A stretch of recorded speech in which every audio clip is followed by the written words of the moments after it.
Chapter 3 Mush. Did you come with the wolves? Asked Annie. The seal hunter looked puzzled. Did Morgan send you to us? Said Jack. I had the dream, the man said. You were indeed. You needed help. Annie smiled. Morgan sends dreams sometimes, she said. We came in Morgan's treehouse. It flies through time. Oh, rather, thought Jack. Who will believe that? The seal hunter smiled as if he was not surprised at all. We do need help, said Jack. We're freezing. The seal hunter nodded. Then he left the window. He returned a moment later with two small cars like his own. They were made of heavy duckskins with fur-trimmed hoods. He passed one to Jack and one to Annie. Thanks, said Jack and Annie. They put the parkas on. Hooray, said Annie. It's warm. Yeah, said Jack. They are made of sealskin. Paw seals, said Annie. Don't think about it, said Jack. He pulled his hood up. His head and upper body were very snug now. Only his legs, hands, and feet were still freezing. Oh, thanks, said Annie. Jack looked up. The seal hunter was giving Annie a pair of full pants. Then he handed a pair to Jack. Thanks, said Jack. He quickly pulled the pants on over his pajamas. Next, the seal hunter gave each of them a pair of fur boots and mittens. Jack took off his sneakers and pulled on the boots. He wigged his frozen fingers into the warm mittens. I have a question, Jack said to the seal hunter. Do you know the answer to this riddle? He opened his notebook and read. I cover was real, and hide was true, but sometimes I bring out the courage in you. What am I? The seal hunter shook his head. Come, he said to Jack and Annie. Then he disappeared from the window. What about those wolves out there? Jack called. But the seal hunter didn't answer. Jack grabbed the artist book and looked for a picture of the seal hunter. When Jack found the picture, he smiled. The seal hunter was standing beside the dog sled. Jack read, in cold weather, the seal hunter travels by dog sled. Siberian huskies often rule like ropes. A lead dog controls the other. The sled's runners are sometimes made of frozen fish rolled up in sealskin. Hey, Annie. They are not wolves, said Jack. There. He looked up. Annie was gone. Jack threw the book and notebook into his bag, but he was so fat in his furry cloth that the backpack wouldn't fit. Jack loosened the shoulder straps and tried to put the backpack on again. It fit. Jack looked at the small window. That would be a tight fit too.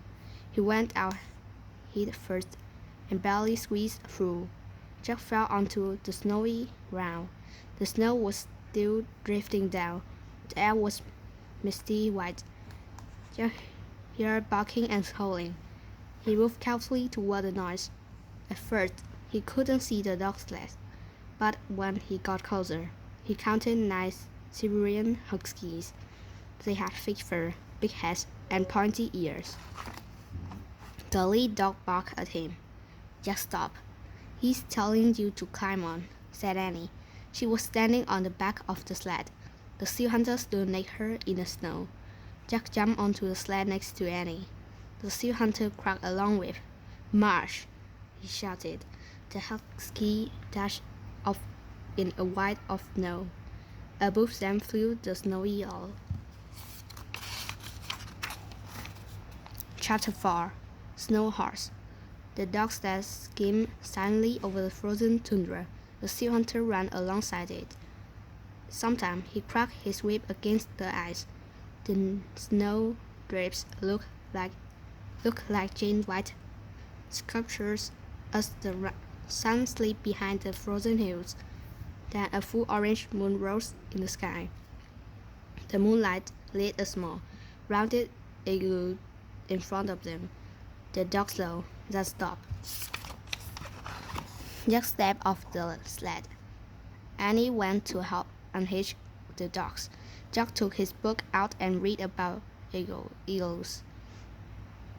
The word eagle means house in the language of native Arctic people. The house is built with blocks of snow. Dry snow is good warm materials because it keeps in the heat. The temperature inside an igloo can be 65 degrees warmer than the temperature outside. Jack took out his notebook. He pulled off his mitten just long enough to write. Igloo means house. Come on, Jack, said Annie. She and the seal hunter were waiting for him in front of the igloo. The dogs were hitched together outside. Jack hurried to join them. The hunter pushed aside animal skins covering the entrance. They stepped inside. A fat candle burned brightly. The shadows danced on wheels of ice and snow. Jack and Annie sat on a fur-covered platform. They watched as the seal hunter moved about. First, he lit a small stove. Then he stepped outside. He came back with a snowball and chunks of frozen meat. He put the snowball in a pot over the stove. Then he added the meat. What's he making? Asked Annie. Jack pulled out his book and found a picture of a seal hunter cooking. He and Annie read the words silently. There was a time when nearly all of the Arctic people's food and clothing and tools came from Arctic animals, especially the seal. Nearly every part of the seal could be eaten. Lamps were filled with seal fat. Clothing was made from seal skin. Knives and knives were carved from seal bones. He must be boiling seal meat, said Jack. The poor seals, said Annie. The seal hunter looked up. They are not poor, he said. They help us because they know we would die without them. Oh, said Annie.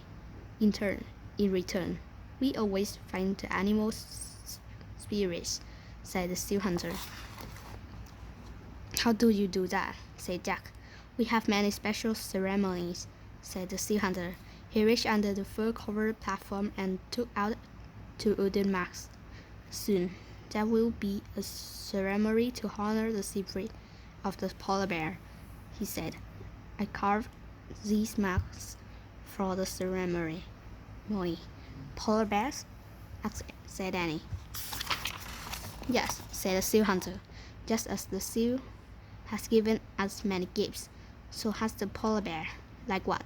Said Jack. Long ago, the polar bear taught us how to live in the ice and snow, said the seal hunter. Taught you? Said Jack. I mean, can you give us some facts? The seal hunter smiled. Yes, he said. A polar bear catches a seal when the seal comes up to breathe through a hole in the ice. The oldest seal hunters watch the polar bear and learn. This is how my father taught me to hunt seal, as his father taught him. That's a good fact, said Jack.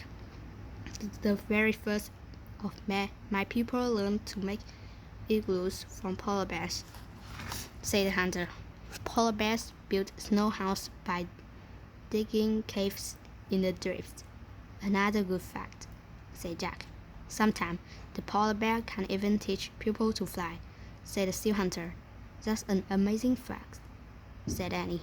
Jack smiled. The rest sounded like true facts, he said. But I know that's pretend.